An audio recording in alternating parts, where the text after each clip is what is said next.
اعوذ باللہ من الشیطان الرجیم، بسم اللہ الرحمن الرحیم۔ سورج گرہن میں حضور صلی اللہ علیہ وآلہ وسلم کا عمل۔ حضور اقدس صلی اللہ علیہ وآلہ وسلم کے زمانے میں سورج گرہن ہو گیا۔ صحابہ رضی اللہ تعالیٰ عنہ کو فکر ہوئی کہ اس موقع پر حضور صلی اللہ علیہ وآلہ وسلم کیا عمل فرمائیں گے، کیا کریں گے۔ اس کی تحقیق کی جائے۔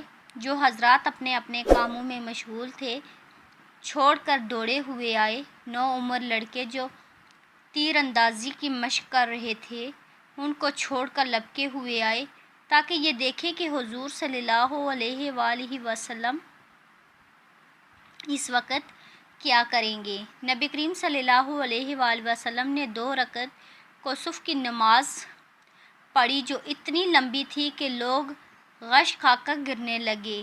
نماز میں نبی پاک صلی اللہ علیہ وآلہ وسلم نے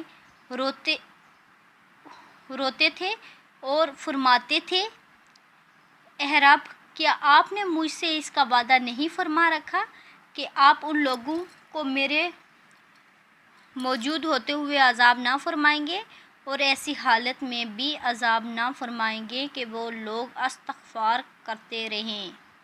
سورہ انفال میں اللہ تعالیٰ نے اس کا وعدہ فرما رکھا ہے۔ پھر حضور صلی اللہ علیہ وآلہ وسلم نے لوگوں کو نصیحت فرمائی کہ جب کبھی ایسا موقع ہو اور آفتاب یا چاند گرہن ہو جائے تو گھبرا کر نماز کی طرف متوجہ ہو جایا کرو۔